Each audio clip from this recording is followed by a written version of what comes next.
네, 끄덕끄덕 해주시는 분들이 여러분이신 것 같은데 앞에서 소개해주신 것처럼 오늘 이야기는 제가 뭐 크게 특별하거나 크게 드라마틱하게 여러분들의 생각을 바꿔줄 만한 내용이라기보다는 다시 한번 여러분들이 갖고 계셨던 안보장에 대한 이야기를 점검하고 스스로 생각해보고 고객에게 진짜 필요한 게 무엇인지 다시 한번 리마인드하는 시간이길 바랍니다. 그래서 제가 미리 말씀을 드리면 오늘 안보장에 대한 이론 없어요. 플랜 없어요. 네. 그러면 어떤 것을 이야기할 것인지 한번 기대해 주시면 되실 것 같고, 저를 지금 처음 보는 분들이 아마 대부분이실 거예요. 그쵸? 그래서 제가 저를 짧게 소개해보고 시작해보도록 하겠습니다. 자, 여기 하이인재원에 오기 전에 무슨 일을 했을까요? 네, 지금 다 알고 계시는 분들 말씀해 주시는데, 네, 말씀처럼 저는 이 하이인재원에 들어오기 전에 보험 영업으로 이 보험을 처음 시작을 했습니다. 3대 해상 하이플래너로 시작을 했고요. 제가 이제 강북본부의 또 성동사업부 출신이었어요. 그래서 여기서도 합동조회를 많이 왔었고, 또 이제 지점장님들 중에서도 제가 이제 같이 계셨던 분들도 여기 많이 계십니다. 그래서 제가 이제 성동사업부의 한 플래너로서 입사를 했고요. 지금 이거 사진 다 어딘지 아시죠? 네, 금산이죠. 금산. 네, 일부러 너무 옛날이라서 사진도 조그맣게 넣었고요. 그리고 저는 이제 27살에 영업을 시작을 했어요. 근데 그 당시에는 사실 젊은 친구들이 보험에 대해서 니즈가 크게 없잖아요. 그러다 보니 저는 나는 내 친구들을 길게 가져가고 일단은 개척으로 영업을 시작해보자라고 해서 2차월부터 정말 여러분들만큼 치열하게 영업을 했습니다. 그래서 뭐 좋은 기회로 지금은 없지만 개척 트레이너라는 것도 하고요. 뭐 영업수기로도 하이캐스트도 촬영을 해보고, 그리고 뭐 코칭 리더도 해보고, 그리고 제가 정말 자부할 수 있는 것은 연도대상을 2번이나 다녀왔던 연구원이다 라고 조금 저를 소개할 수 있을 것 같습니다. 감사합니다. 네. 제가 먼저 이 이야기를 드렸던 이유는 저도 여러분만큼 여러분의 입장에서 고객을 생각하고 어떻게 영업을 하고 계시는지 누구보다 더 잘 알고 있다라는 이야기를 좀 전달을 해드리고 싶었어요. 그래서 제가 이렇게 여러분들과 같이 영업을 했었다, 영업의 경험이 있었다라고 말씀을 드리고, 그러면 지금 하이인재원에서 어떤 업무를 하고 있냐? 여러분들이 저를 모르셨던 이유는 저는 일단 본사에서 콘텐츠를 만드는 업무가 주 업무예요. 강의를 다니기보다는. 그래서 여러분들이 신인 하이플래너의 퍼스트 과정 교재, 그리고 영상, 유인물, 모든 신인들이 지금 제공받고 있는 콘텐츠의 대부분을 제작하고 있다라고 생각해 주시면 되시고요. 그래서 지금도 내년도 퍼스트 교재를 열심히 만들고 있어요. 그래서 한 번 만들 때마다 눈 시력이 0.3 떨어지는 것 같더라고요. 그래서 지금 열심히 또 만들고 있고요. 그 외로 스마트 연수원 아시나요? 네, 많이 활용하실 것 같은데 스마트 연수원에 있는 영상이라든지 그것도 신인 콘텐츠 대상으로 주로 영상을 제작하고 있고, 그리고 붐마케팅 플러스 과정이라는 것도 들어보셨나요? 네, 그것도 제가 담당해서 오래 운영을 했습니다. 이런 전반적인 업무를 하이인재원에서 하고 있는 연구원이라고 보시면 되겠습니다. 그럼 이제 저희 이제부터 아는 사이 맞죠? 네, 이제부터 밖에서 만나면 저희 아는 척 하는 걸로 하고요. 제가 암보험을 이야기하기 전에 여러분들과 조금 리마인드를 좀 하자면, 여기가 조금 잘렸는데 감안해서 봐주시면 될 것 같아요. 우리 사장님들이 고객에게 암보장을 설계를 할 때 어떤 보장으로 우선순위를 선택하시는지, 첫 번째로 대부분의 플래너들이 선택하는 담보를 선택하는 게 맞을 것인지, 아니면 고객 입장에서 고객이 다빈도 보상받을 수 있는 담보를 선택하실 것인지, 1번, 2번 어떤 담보를 주로 선택하시나요? 2번. 네, 2번이라고 대답하신 분들이 대부분이신 것 같은데 저도 거기에 일단 공감입니다. 저희 일단 통했어요. 자, 그리고 그 다음은 고객이 선호하는 플래너는 1번, 2번 어떤 걸까요? 유창하게 말을 잘해. 고객이 말할 시간을 안 줄 만큼 말을 너무 잘해. 그리고 2번은 공감하고 경청하는 플래너. 1번, 2번 어떤 거? 2번. 네, 2번.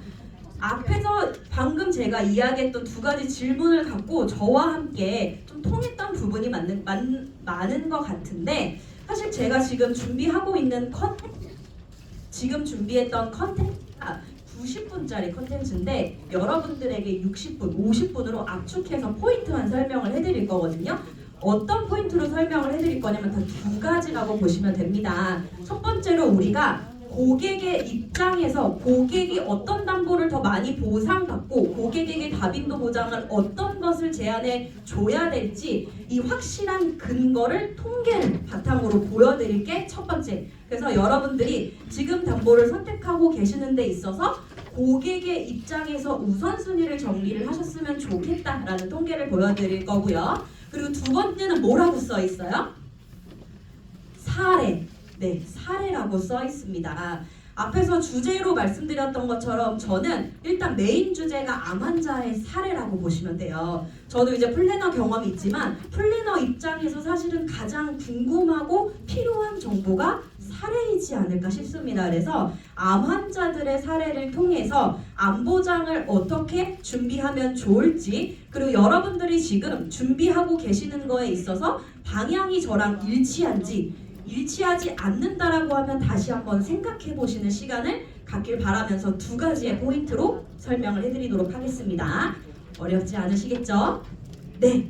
자, 그러면 첫 번째로 통계, 고객에게 어떤 보장을 우선순위로 설계를 해주고 제안을 해주는 게 좋을지 알아볼 건데, 자, 고객이 많이 보장받을 수 있는 담보를 선택할 때 많이 보장받는다는 것을 통계로 어떤 통계로 확인할 수 있을까요? 가장 확인하기 좋은 통계. 기사, 뉴스, 보상, 여러 가지 방법들이 있겠죠? 저는 거기서 대표적으로 우리 사장님들이 간접적으로 확인할 수 있는 방법이 있다고 생각을 해요. 간접적으로 확인할 수 있는 거는 여러분들이 매일 하시는 거예요. 매일 마우스로 클릭하시는 거. 가입 설계. 맞나요? 네, 일단은 우리가 가입 설계를 하게 됐을 때 보험료가 높은 담보다라고 하면은 어떻게 생각이 드세요? 아, 고객이 보장을 많이 받는구나. 그래서 손해율이 높기 때문에 보험료가 비싸구나라고 생각을 하시잖아요. 이렇게 간접적인 근거, 통계를 우리는 고객에게 다빈도 보장을 우선순위 제한할 수 있는 근거로 삼을 수가 있을 거고, 정말 확실하고 정확한 통계는 제가 방금 단어로도 얘기했어요. 뭘까요? 정말 확실한 통계. 손해율입니다. 손해율. 우리 손해율 많이 궁금하실 텐데 손해율을 회사에서 많이 공개는 하지는 않습니다. 그래서 저는 오늘 이 시간을 빌어서 손해율을 공개를 해드릴 거고, 여러분들이 지금 제안하고 계시는 방향성과 일치하는지 같이 한번 확인해보는 시간을 갖도록 하겠습니다. 총 두 가지의 포인트로 나눠서 보여드릴 건데, 첫 번째로는 진단, 암 진단 담보의 손해율을 보여드릴 거고요. 두 번째로는 암 치료, 요 두 파트로 나눠서 보여드릴게요.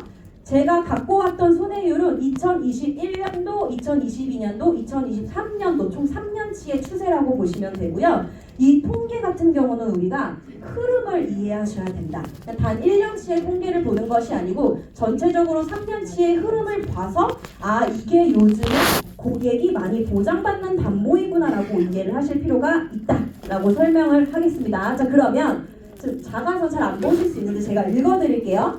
암 진단 전체 담보를 기준으로 21년, 22년, 23년치를 갖고 왔는데 암 진단 전체 21년 몇 프로라고 써 있냐면 75%, 그리고 22년도는 77%, 23년도는 78%. 이거 어때요? 흐름을 봤을 때 올라가죠. 점점 증가하죠. 자, 그럼 저희가 기준을 잡고 시작할게요. 암 진단에 있어서 손해율이 70%대잖아요. 80%대를 육박하고 있는데 70%대의 손해율은 높은 걸까요? 낮은 걸까요? 높은 거라고 말씀을 하시는데, 그러면 제가 기준을 다시 한번 정리를 해드릴게요. 70%대 손해율은 높긴 높지만 그래도 아직은 위험할 정도의 수준은 아닌 것 같고 양호하다 라고 기준을 잡고 가겠습니다. 아시겠죠? 자, 그러면 암진단의 전체 손해율은 70%대, 평균 70%대라고 보시면 되는데, 왼쪽에는 암진단 전체와 특정 암에 대한 담보가 있습니다. 자, 손해율을 한번 볼게요. 네, 일단 눈으로 보실 시간을 드릴게요. 자, 암 진단 같은 경우는 담보에 따라 다르긴 한데요. 70% 내지 80%대를 유지하고 있고요. 지금 제가 밑에 초록색으로 칠한 담보가 있어요. 뭔지 보이세요? 특정함. 특정함 같은 경우는 100%대가 21년도, 22년도 넘었어요. 그죠? 그러면 2023년도에는 거의 절반 가까이 되는 수준으로 떨어졌네요. 그러면 우리가 특정함을 손해율이 높다고 할 수 있는 것은 아직은 아닌 것 같아요. 높이 증가하다가 잠시 주춤했다라는 흐름으로 이해하시면 되실 것 같고요. 오른쪽에 있는 담보는 여성 특정함과 2차함, 재진단함, 유사함. 이 담보들 중에서 가장 손해율이 높은 것은 당연히 유사함이겠죠. 얼마나 높은지 한번 볼까요? 자, 왼쪽 부분은 사실은 100% 넘는 게 특정함밖에 없었어요. 근데 오른쪽을 보시면 여성 특정함 22년도부터 증가하고 있는 추세입니다. 맞나요? 네, 여성 특정함의 대표함이 뭐죠? 자궁암도 있고 유방암도 있는데 유방암을 대표함이라고 봤을 때 유방암이 젊은 환자들이 급증하고 있는데 10년 새에 2배 환자가 증가했다라고 합니다. 이런 뉴스 통계와 손해율을 봤을 때 일치한다 안 한다?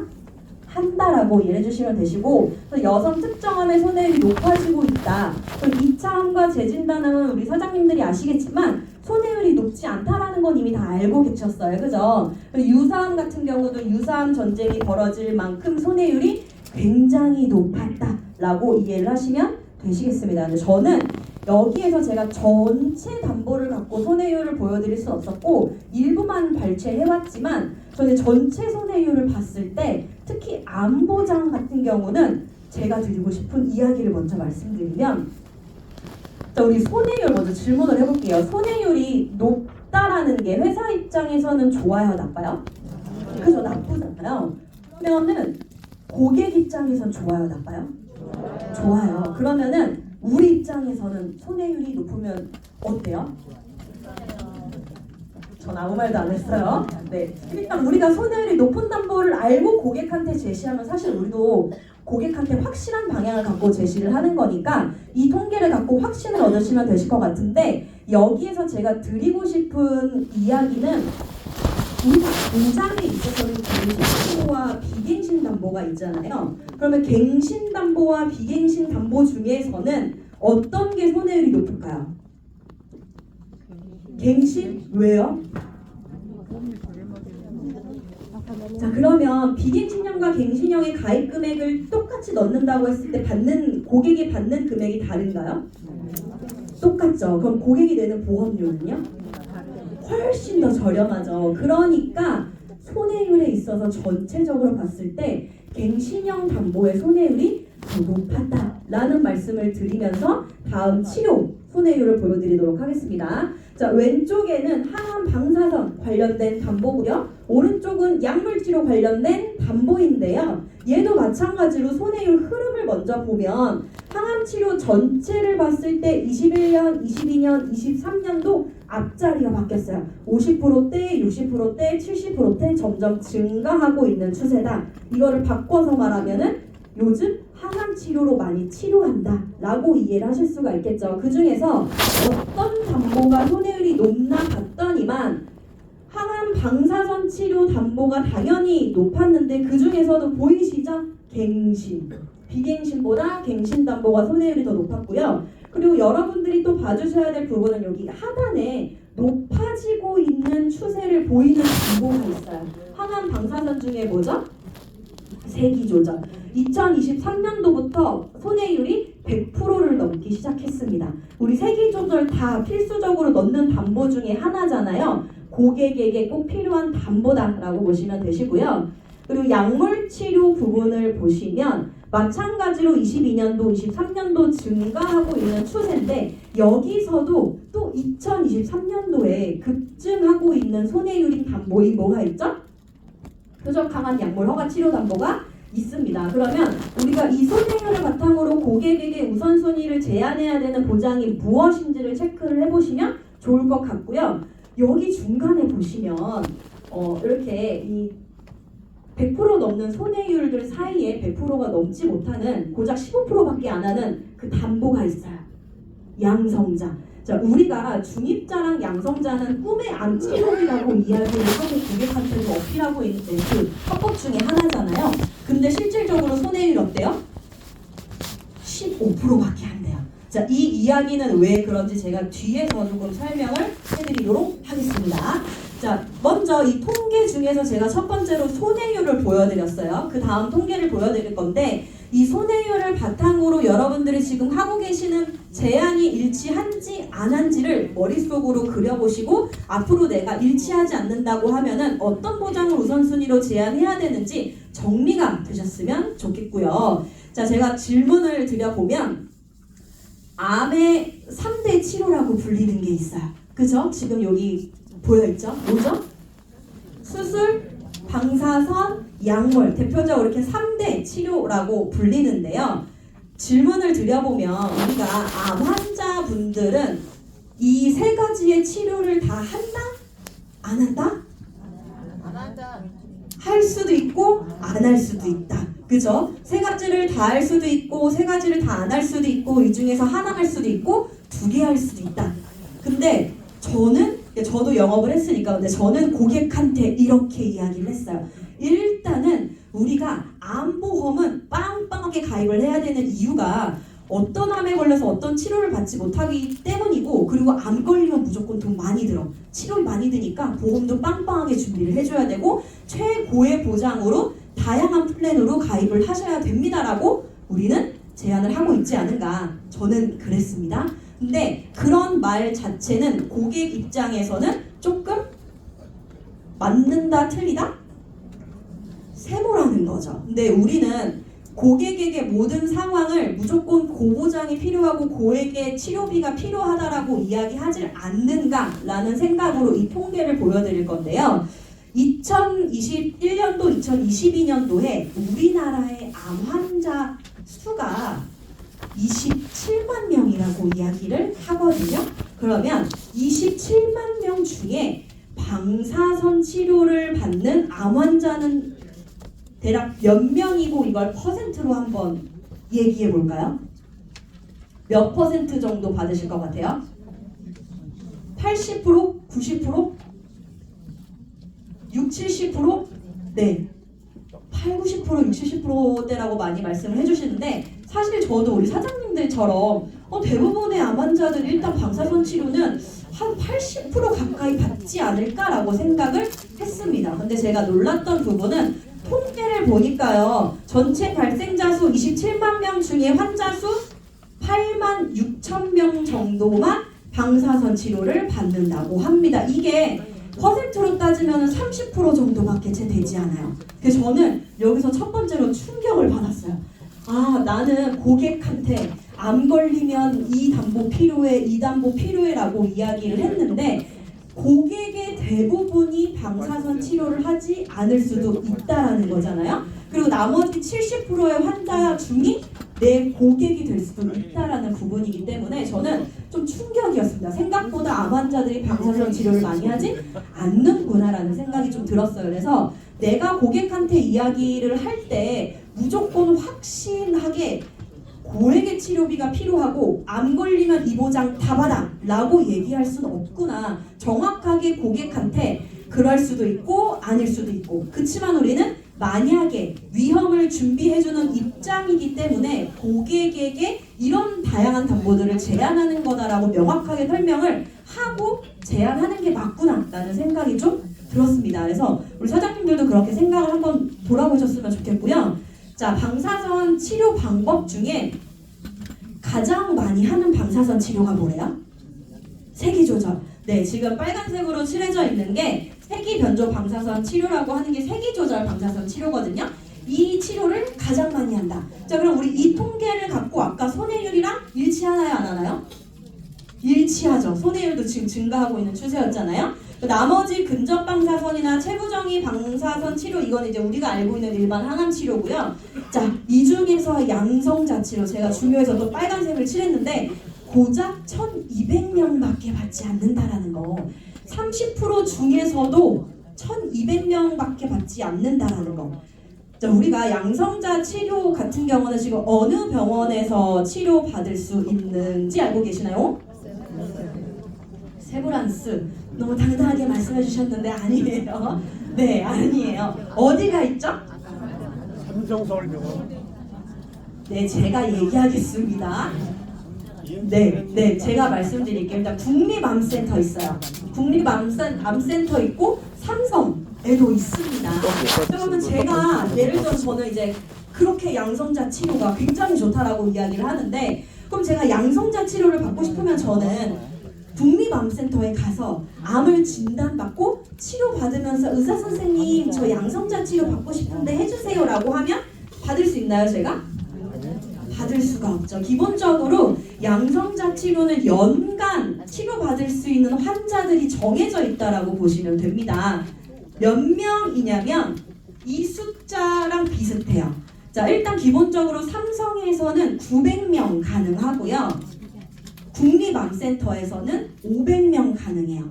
자, 그러면 총 몇 명이죠?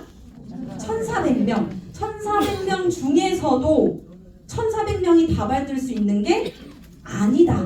자, 근데 우리는 고객한테 중입자와 양성자가 꿈의 암치료이고 이 꿈의 암치료를 받기 위해서는 고액의 비용이 들어가기 때문에 무조건 암보험은 빵빵하게 준비하셔야 된다라는 것은 조금 위험할 수 있다라는 것을 우리가 또 전문가잖아요. 그런 것을 먼저 알고 제안하는 것과 모르고 이야기하는 것은 다를 수 있어서 먼저 고객에게 우선순위를 제안을 할 때 통계를 바탕으로 설명을 드렸지만 그걸 내용으로 고객에게 제안을 할 때도 이런 언급 조절은 조금 해주시면 좋겠다라는 이유로 통계를 2가지를 보여드렸습니다. 자, 그러면 제가 2가지 중에 통계를 보여드렸는데 나머지 하나는 뭔지 기억하세요? 맨 처음에 제가 2가지 말씀드릴게요 이랬잖아요. 그래서 그 중에 하나는 통계예요 이랬고 그 중에 하나는 사례. 좋아요. 네. 사례를 보여드린다고 말씀을 드렸는데 어떤 사례를 보여드릴 거냐면 제가 실질적으로 암 환자분들에게 설문을 받은 사례를 보여드릴 거고 이거를 통계로 우리 사장님들에게 설명을 해드릴 건데 제가 기본적으로 왜 설문을 받았는지에 대해서 이야기를 하면은 사실 지금 보험이 어떻게 변화하고 있죠?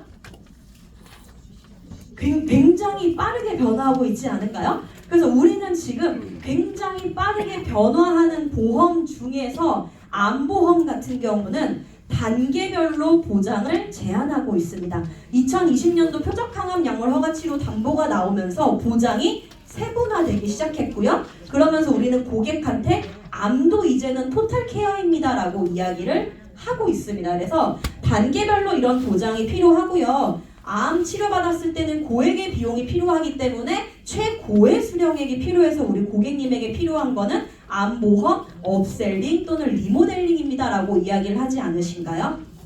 저만 그랬나요? 대부분 이제 그렇게 영업을 하실 것 같아요. 근데 저는 좋아요.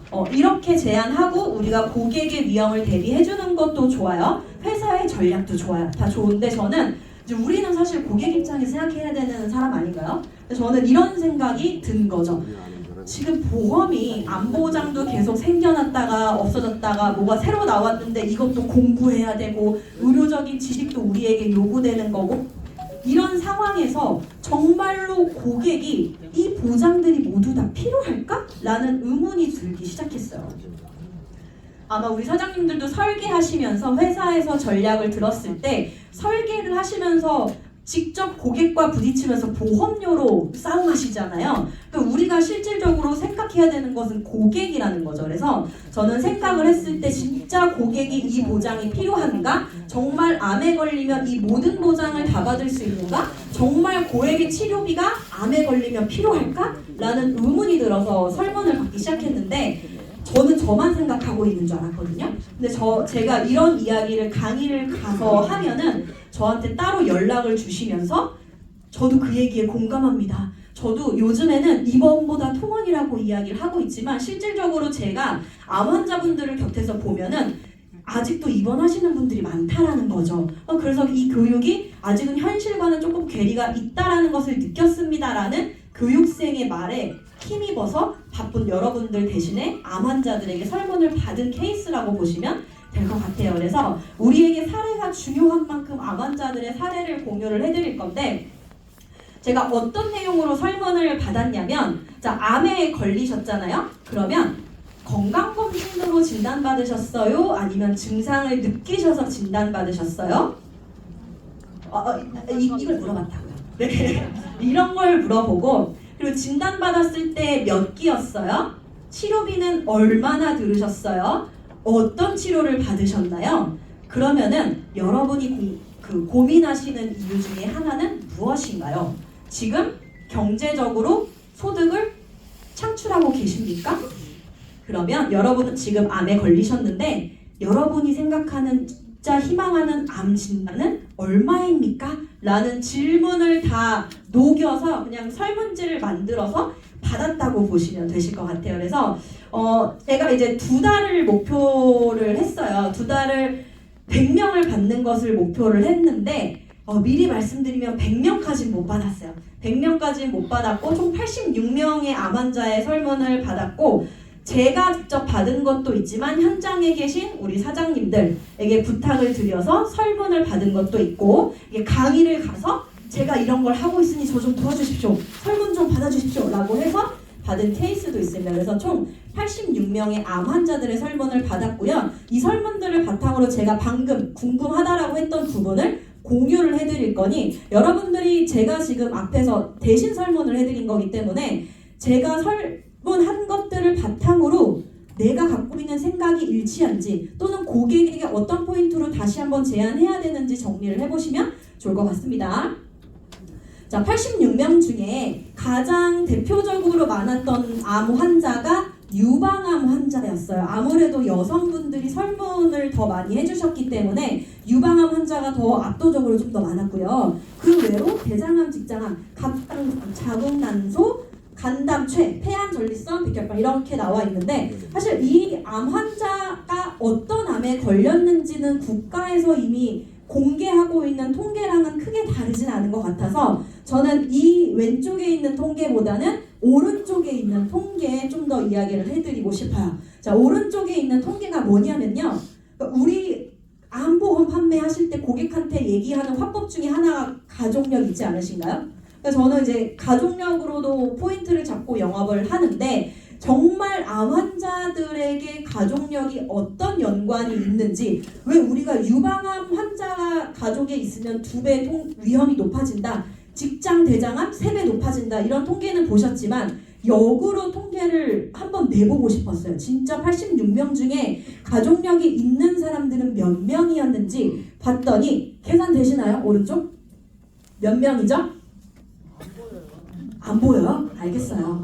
네, 40명이에요. 40명. 무려 86명 중에 40명이면 절반 가까이 되는 숫자다라고 보시면 되겠습니다. 부모도 있었고요, 형제 자매도 있었고요, 조부모도 있었습니다. 자, 그럼 우린 다시 한번, 여러분들이 지금처럼 가족력을 포인트로 영업을 하시겠지만 다시 한번 가족력에 대해서 고객에게 상기시켜줄 확신을 가지셨으면 좋겠고요. 자, 그리고 제가 아까 또 궁금하다라고 했던 포인트 중에 하나가, 암을 진단받았을 때 건강검진으로 진단받았어요, 증상을 느꼈어요? 라는 거 궁금하다고 했잖아요. 자, 그러면 86명 중에 건강검진으로 발견한 사람과 증상 느껴서 발견한 사람의 비율이 어느 정도일 것 같으세요?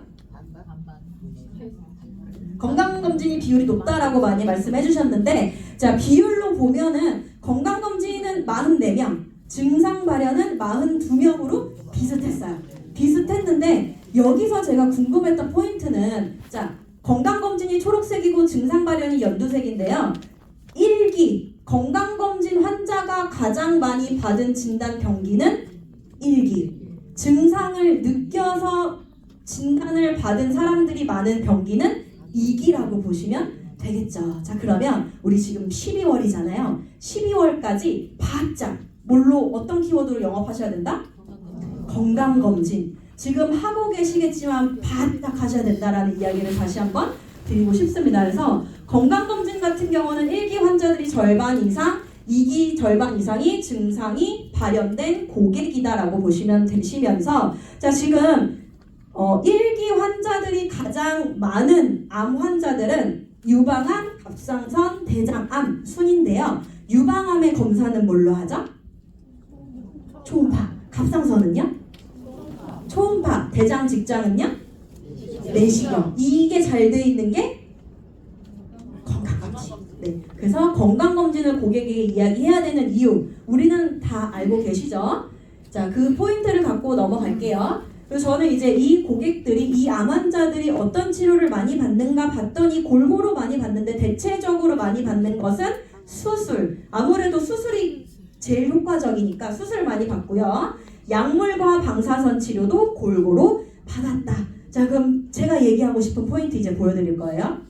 이 암 환자들이 암 치료비를 어느 정도 납입을 하셨을까요? 수술과 항암 약물, 방사선 이렇게 골고루 하셨는데 5천부터 시작할까? 5천 이상.